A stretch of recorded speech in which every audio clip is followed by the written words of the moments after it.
Kama mpenzi wako ni Juma, Ashura, Christian, Frank, Paul, John, Christian, Stina na majina mengine ambayo singeyataja. Ni vyema ukampa mpenzi wako jina ambalo litamfanya awe wa kipekee. Jina ambalo litamfanya ajisikie furaha na amani kuwa na wewe, na kuonyesha thamani ya upendo wake kwako. Hii ni listi ya majina ambayo ukimpatia mpenzi wako, hakika atakupenda zaidi na ataona ni kama umempa zawadi nzuri yenye kuvutia na yenye thamani. Jina la kwanza, myself Evel. Maana ya jina hili: kimbilio langu. Jina hili linafaa kwa mtu anayekupa hisia ya usalama, mahala pa kupumzika na pa kukimbilia wakati wa shida na furaha.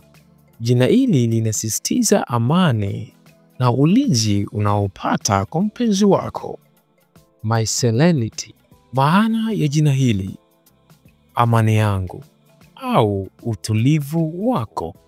Jina hili linafaa kwa mpenzi wako anayekupa utulivu wa ndani, faraja na ukomo wa wasiwasi. Anafanana na mandhari ya milima yenye amani, yenye kufanya nafsi yako iwe katika hali tulivu. Jina la tatu, my unexpected miracle. Maana ya jina hili: muujiza usiotarajiwa. Ufafanuzi wa jina hili: au kumwona kama kitu ulichokuwa ukikiangalia, bali ni kama zawadi ya kipekee na ya ajabu iliyokuja kwa mshangao na kubadilisha maisha yako kwa njia nzuri na yenye amani. Jina la nne, my starlight. Maana ya jina hili: mwangaza wangu wa nyota au kinara changu. Ufafanuzi wa jina hili: kama nyota inayong'ara gizani, anakuongoza, anakupa tumaini na mwangaza katika nyakati za ugumu. Ana uzuri wa kipekee na wa kuvutia zaidi. Jina la tatu, my anchor. Maana ya jina hili: nanga yangu au kizuio changu cha utulivu.